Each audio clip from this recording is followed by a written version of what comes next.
Happy New Year mga kababayan! Happy New Year, Sir Jay! Happy New Year sa iyo, Dennis. Happy New Year sa mga kababayan Sa natin. mga nakikinig sa atin ngayon. At nakikinig sa atin. nanonood.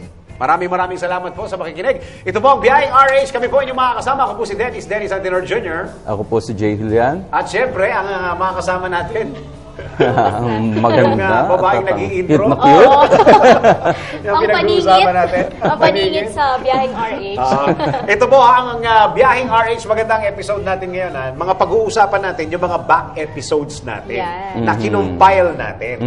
Kaya kung ako sa inyo, panoorin at pakinggan nyo na kami dahil para kayo nag-backtrack dito. Lahat ng mga past episodes namin, makikita at maririnig po ninyo. Lalo na yung mga nakamiss dun sa ilang Yes. episodes natin. Pinag-usapan natin no? dyan yung traffic situation sa Metro Manila. Nagdalawang episode pa tayo dyan. Oil price hike. Pagka nag-oil price hike ba, nalulugi ba yung mga oil companies natin? Tapos meron din tamang pag-aalaga ng sakyan. Pinag-usapan din natin, Sir Jay, yung taxi service apps. Pati yung road safety pinag-usapan natin dyan. Oo. At syempre, yung sitwasyon itong nakaraang Pasko, no? Correct. Madalas yung sikip ng traffic, although parang ordinaryo naman na yan. Okay, hindi na kami magpapatumpik-tumpik pang magbe-break na muna tayo sandali, Vien Okay. at Jay. At sa pagbabalik po namin, ibibigay po namin sa inyo yung mga past episodes dito po sa Biyaheng RH. Huwag po kayong alis, dyan lang po kayo.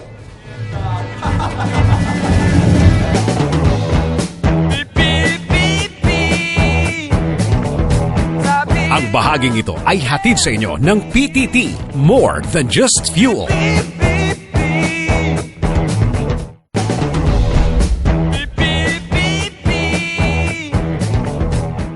Alright, welcome back. Okay, ang pag-uusapan natin ngayon, yung pinag-usapan natin before, BNJ, di ba yung traffic situation sa Metro Manila? Oo. May gamot pa ba?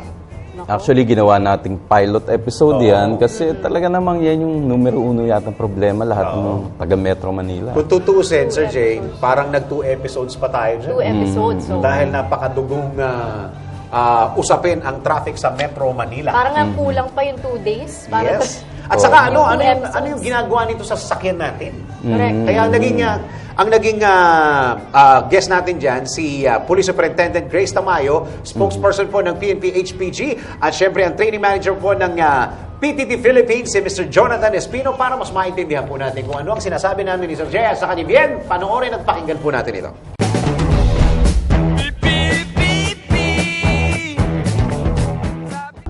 Ilan yung mga camera sa kahabaan ng EDSA? Dami nun eh. Oo. Ewan ko kung nagawa na yung CCTV na tinamaan ng kidlat dito sa may bandang kahabaan ng MRT. Yung ba, meron ba kayong tao doon sa loob? Meron po kaming tao doon na naka-duty. Pinapagamit sa inyo? Opo, sa Metro Base po. Meron po kami. Kaya po namomonitor namin kung saan po ang ulo ng traffic at hanggang saan ang dulo nito. Kaya po pag na-monitor na namin, sabi namin, tatawag na po ang tactical namin po doon sa post or trooper base namin sa Metro Base. Ang Metro Base po kasi ito po yung sa MMDA. Yun po tatawag. Isi-search po, i-monitor niya kung saan ang ulo, kung saan nagkukos, bakit nagkaka-traffic. Yun po. Tapos titignan po ng duty namin doon at sasabihin sa sa trooper base po namin na dito around dito sa Guadalupe or something Ortigas, may nagkabanggaan. Kaya namomonitor po namin lahat yun. Ang traffic ay lagi nandyan. Yes. Hindi mo habangan ng EDSA o yung mga daan patungo sa EDSA, laging nagkakaroon ng dami, ng daloy ng trapiko at bumubuo sa traffic. Ngayon, bilang isang motorista, ang importante, lalo na kung meron kang pupuntahan, may schedule, dapat magplano. Kasi alam natin, pag nagplano ka, bilang isang motorista, pwede kang pumunta sa isang ruta na maaring hindi ka magiging cause, kumbaga, ng traffic na makakadagdag do sa bilang ng dumadaan sa EDSA. You can take alternate routes, as mentioned nga po ni Colonel Tamayo, na itong mga Christmas or Mabuhay Lanes, ito ay alternatibo para sa bawat motoristang Pilipino na makikita nila na pag dumaan kami dito, mas maaari kaming maaga makakarating sa aming pinaroroonan. At maliban doon, makakatipid pa kami ng gasolina o krudo na kinukonsumo ng sasakyan namin sa aming mga biyahe.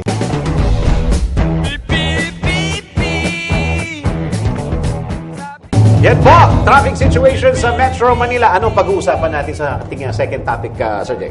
Pinag-usapan natin dyan, syempre, yung oil price hike. Alam mo, pataas, pababa. Ito, lately, talaga namang medyo maganda naman, sunod-sunod nagkaroon ng mga rollback. Oo, parang naalala ko dyan yung nag-explain yung guest natin kung talaga kung nag-oil price hike, sila kung tumutubo o paano. At saka kung maganda ba yung resulta kapag tuloy-tuloy yung pagbaba o kaya tuloy-tuloy yung pagtaas. Doon pinag-usapan din natin. Saka maganda rin na ipaliwanag nung bisita natin, si Mr. Danny Alabado ng PTT Philippines. Ano ba yung mga factors na kinoconsider bakit kailangan itaas or bakit kailangan ibaba yung mga presyo? Correct. Okay, para mas maintindihan po ninyo, panoorin po natin ang ating second episode sa Biyaheng RH.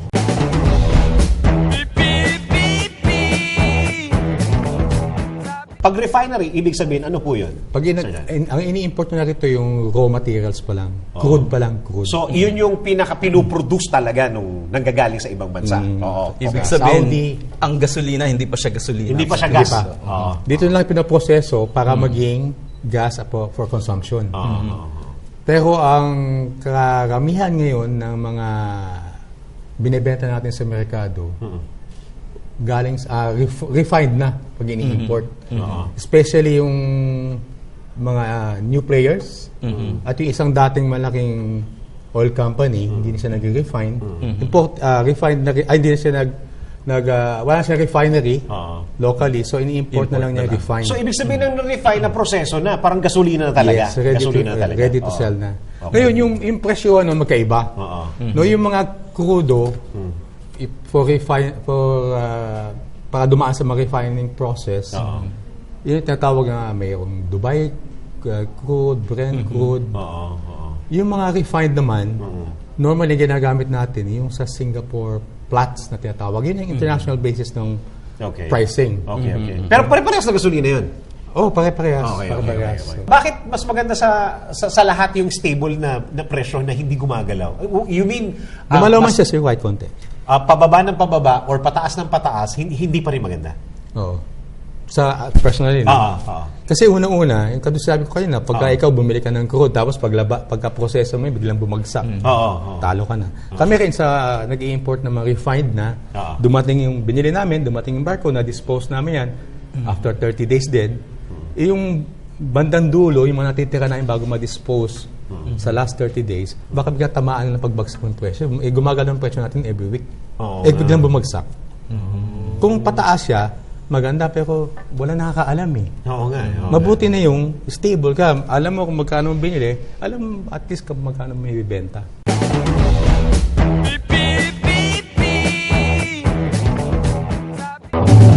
Okay, ang mga pag-uusapan naman natin sa episode na ito. Ano pag-uusapan natin sa pinag-uusapan natin sa third episode, yan? Yung tamang pag-aalaga ng sasakyan. Ito Yan. importante to, lalo na pagka bumabiyahe ka, pinapasada mo yung sasakyan, napakahalaga nito. Kasi syempre, ang kasama noon, yung safety ng mga pasahero mo. Natatanda ko, bumisita sa atin si Francis Ibuco ng Rapide Philippines. Partner ng PTT yan. May ilang kaming ilang station ng PTT yan. May mga rapid eye yan. Saka, bisita rin natin from PTT Philippines ang technical services ng PTT Philippines, si Engineer Floyd Abian. Parang na-highlight dito yung mga produkto ng PTT Correct. Diba? Na pwedeng gamitin sa ating sasakyan. Nakakatulong. Oo. Okay, so pag-usapan na po natin ang tamang pag-aalaga ng sasakyan sa ating, eto, balikan at pakinggan po natin.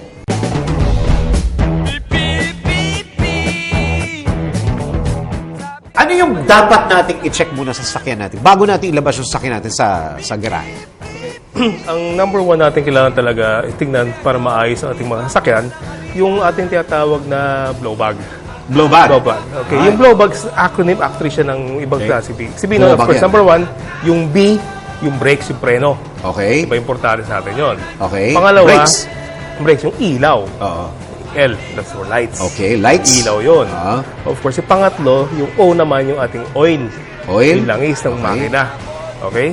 Yung W, of course, yung tubig, yung water, ng Water? radiator natin. Are, hindi ako marunong yan. Radiator. Lagi kong ano yan. Radiator. Lagi kong nakakalimutan yan. Of course. Of course, pag kailangan natin ma-check yung baterya. Battery. Batteries Okay. natin. Diba? Okay. Okay, siyempre, yung gulong natin, yung hangin ng gulong. Okay. And of course, yung pinakahuli, pinaka-importante na, hindi tatakbo yun kung wala tayong gas. Sir, anong pwedeng i-advise from Rapiday po, Sir Francis? Numero uno po, importante po natin talaga pangalagaan ng ating mga sasakyan. Ang suggest po ng Rapiday is number one, is kailangan po natin ipa-check up yung ating mga kotse. Lagi po. For every 5,000, tinatawag po natin ang preventive maintenance service. Available po sa Rapiday dito. We have more than 40 branches of the Philippines na very much... 40? 40. More than 40. So Pero these are you're growing. targeting yata this coming year. Medyo mas marami na yung branches na We bubuksan. wanted more because we wanted to service more Filipinos and more drivers ng aming stores for this one. We uphold the high standards when it comes to repairs. We have the BMS packages, and of course, we have the top-ups, yung tawag namin top-ups, and of course, yung aming pinakamalaki palagi, yung free full safety inspection na binibigay po namin. Kasi nga po, importante sa ating doon is hindi lang po natin mapalitan yung oil, pa-PMS, kailangan po ma-check upan po ng yung buong sasakyan. Yung po binibigay namin ng libre sa Rapiday. Tamang preventive maintenance. Tapos, yung manual nila sa sasakyan. Nandun nakalagay kung ano yung mga tamang kung kailan ka dapat magpapa-maintenance. Maganda maigid ding basahin. Hindi lang siya dekorasyon doon. Kasi karamihan doon, meron din sila binibigay na ano, di ba? Yung parang schedule lang bibigyan kanila. Wag na natin hintayin masira. So unahan na natin na ayusin bago masira. Tapos siguro last recommendation, maganda din na piliin din nila yung sabi nga ni Sir kanina, yung gasolina. Dapat malinis, maganda yung sunog, para mas efficient yung biyahe natin. Yung performance natin. Yes.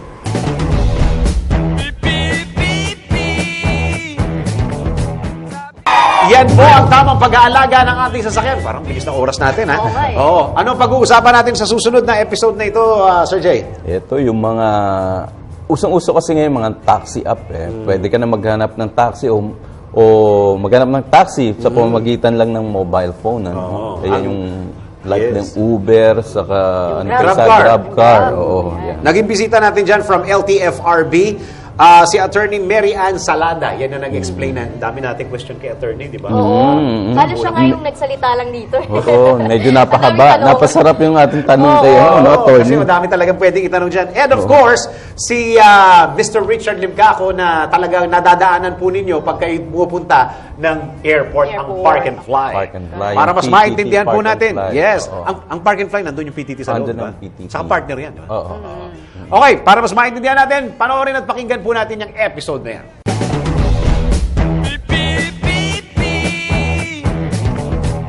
Ano po yung pinakaunang epekto po, lalo na po sa mga mananakay natin, yung mga taxi app services na po ito? Ang una-una pong epekto ng taxi applications is that mas naging accessible para sa ating mga kababayan yung mga taxi or transportation services. So, mas madali sa kanilang humanap ng masasakyan ngayon. Opo. Yan naman po ay, yan po yung business model, itong mga taxi app. Yan ang rason kung bakit po sila ginawa. Para yung mga commuters po natin ay mas madali pong masakay, lalo na kung may mga rush hour o tsaka meron silang importanteng pupuntahan. Meron, at a click of a button sa cellphone nila, pwede na silang makapag-book ng kanilang biyahe at pwede po silang pick upin kung saan po sila komportable. Opo. Attorney, based on sa study, doon sa taxi industry, hindi po nila kayang iserbisyohan yung mga kababayan natin na nangangailangan ng serbisyo ng taxi. Hindi po ba, Attorney? Kaya lumabas itong mga app-driven transport na ito Actually, ganito po yan. Sabi po ng mga taxi industry, kaya po talaga nila ng maserbisyohan po yung mga kababayan natin. Hindi na po kailangan ng mga taxi applications. Actually, hindi na po kailangan ng mga transport network vehicles. Ito po yung ating technical term para doon sa mga Uber or GrabCar. Pero sa punto de vista po ng regulator ng LTFRB, tinitingnan po at alinsunod din sa kautusan na binababa ng DOTC, mas tinitingnan po natin kasi yung convenience ng mga kababayan po natin na kung ano po yung makapagbibigay po sa kanila ng kaginhawahan sa kanilang pagbabiyahe. Kaya po nagkaroon po kami ng department order from the DOTC na gumagawa ng denomination na Transport Network Vehicle. At kaya po nagkaroon po kami ng memorandum circular para implement po to. Kaya po ngayon, meron na po tayo mga Transport Network Vehicles. Ito po yung tinatawag nating Uber or Grab car. Wala masyadong epekto sa inyo kasi may mga regular customers. Yes. Although sa gas, sa service station, of course, mas maraming sasakyan sa kalye, mas maganda ho, dapat. Ang problema po, ang experience po namin, pag sobrang traffic po sa area, ang mga motorist, pagdating ho sa gas station namin, ayaw na kumarga, gusto nilang makaalis dun sa area ng airport at kakarga na lang sila sa labas. So, medyo, pag sobrang traffic, medyo bumabagsak po yung volume namin sa sales kasi volume. Kasi pinag-uusapan na dyan time eh. No? Yes. Oras na pinag-uusapan. Ginto yan. Pagdating sa mga ganyang katraffic. Yes. Gusto nila makaalis na dun sa area ng traffic.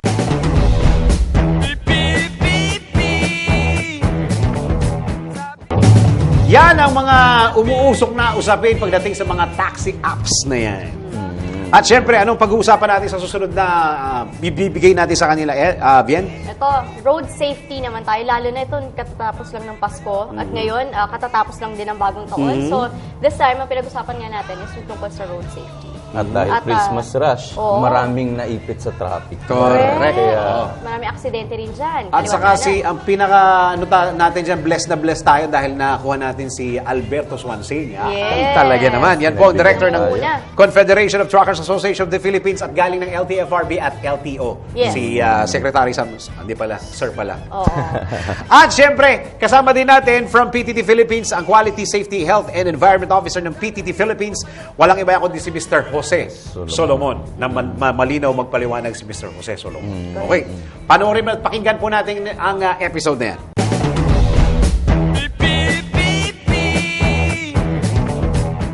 Diba dapat bago ka umalis ng bahay huwag mo na hintayin na nasa kalye ka Oo, correct.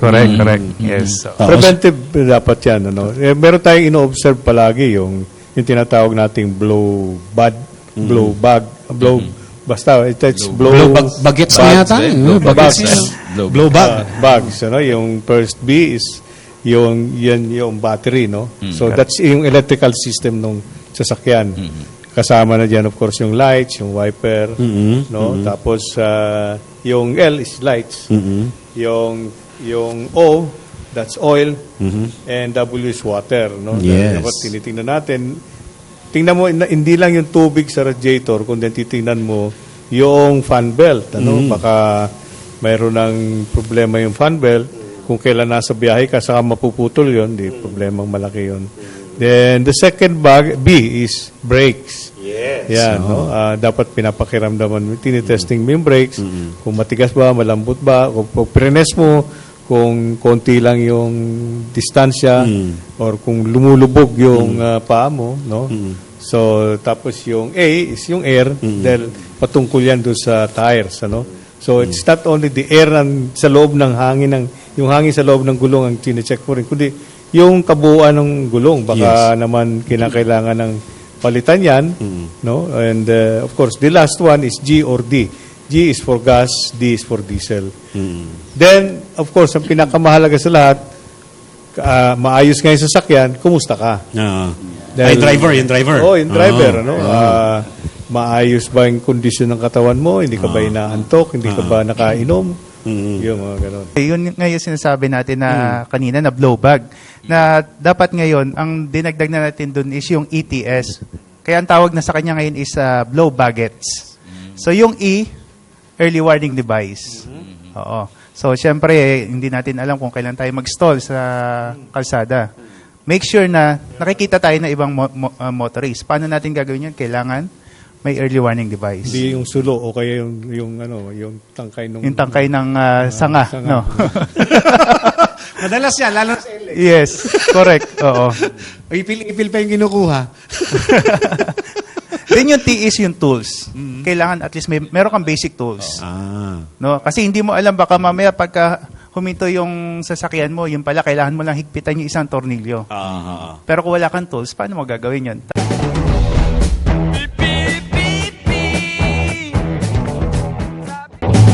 Hoy, etong last episode natin, ito nung kailan lang naman ito, Sir Jay, di ba? Yung business situation pagdating sa mga gasolinahan sa Metro Manila.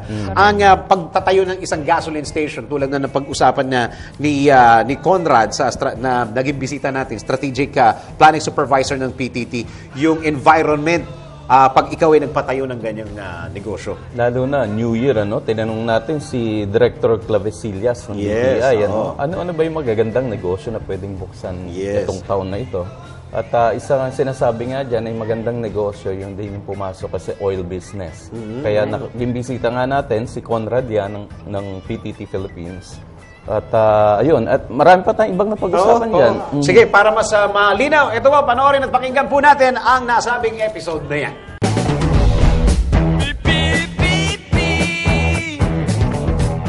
O, paano po? Kumusta po ang SME sa Pilipinas po?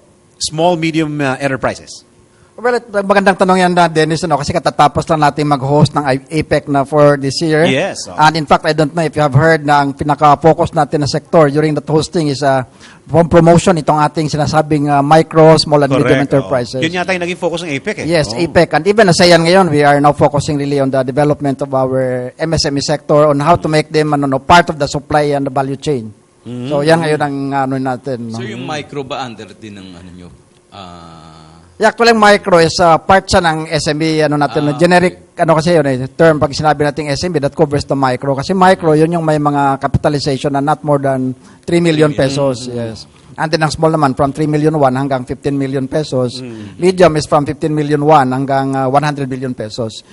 So, pag sinabi mong SME, in particular, lahat ng below 100 million ay categorized as MSME or SME. So, kumusta po yung ngayong darating na 2016? Palagay nyo, magiging okay ang lahat ng mga negosyo sa SME sector po? Yan nga yung sinasabi natin ngayon, Dennis, na tinututukan natin ang pag-promote nitong ating SME sector kasi even sa ngayon sa APEC region ay nakikita natin ang opportunity or potential nitong sector na ito na parang siyang magpo-propel ng economic development. That's why ang gusto nating mangyari for our own SME dito sa Pilipinas po ay maging part sila nitong sinasabi nating economic vibrancy within the region. So yan ngayon ang pinopromote natin na lahat ng ating mga kababayan if possible ay makasama sa sinasabing development na ito. Yun ang sinasabi nating inclusive growth. Oo, na pag mag-asenso yung isang sektor, dapat lahat po ng sektor na kasama sa supply and value chain na yan ay makasama nating umangat din economically. Pagka sinabing strategic planning, ano yung trabaho na ginagawa natin for PTT?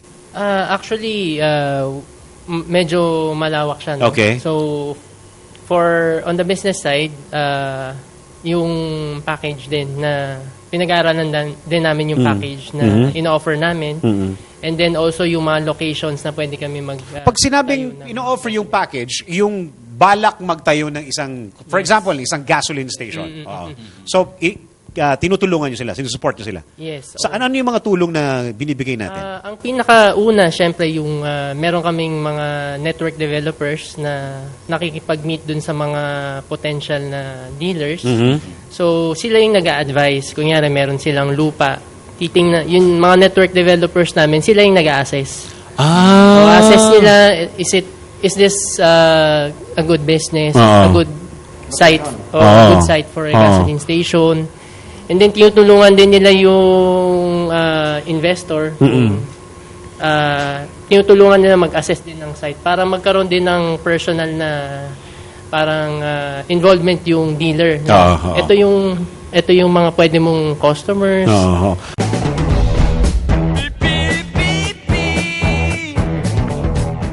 At sumain nyo ang mga episodes na yan. Meron tayo 1, 2, 3, 4, 5, 6. Naka-anim na pala tayo. Plus yung isang beses na nag-ulit tayo ng topic na traffic situation dahil sa sobrang bigat ng traffic dito sa Pilipinas. Siguro masyadong loaded na kayo ng mga information regarding sa biyaheng RH. Tayo magbe-break na muna. Kami po'y magbabalik. Diyan lamang kayo.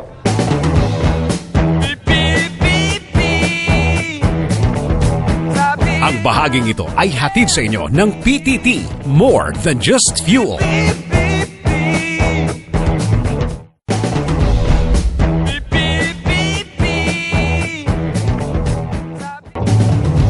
Sa lahat po ng mga sumama sa amin for the past 6 episodes, 7 na tayo, di ba? 1, 2, 3, 4, 5, 6, 7 episodes. Maraming salamat po sa lahat ng mga feedback niyo po ninyo. Maraming salamat po.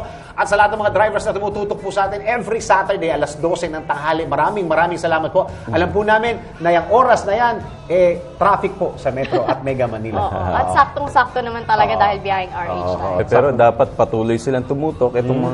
Itong bagong taon to, Yes. marami tayong mga hinandang interesanting talagang mga dapat pag-usapan. No, abangan po ninyo. Meron po kami magiging guest abangan po sa 2016. Itong taxi app base na ito ay hindi na kailangan ng internet para ikaw may makapagpabook. Ngayon, di ba, kailangan ng internet, wifi, di ba? Ngayon, hindi na. Pero abangan po ninyo, isa sa mga episodes natin, ibibigay po namin sa inyo yan.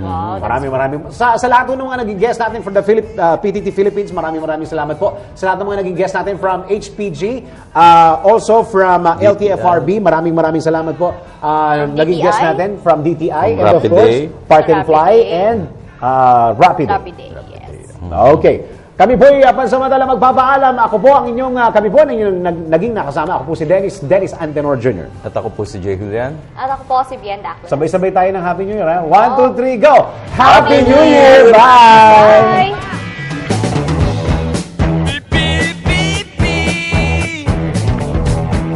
Ang bahaging ito ay hatid sa inyo ng PTT, more than just fuel.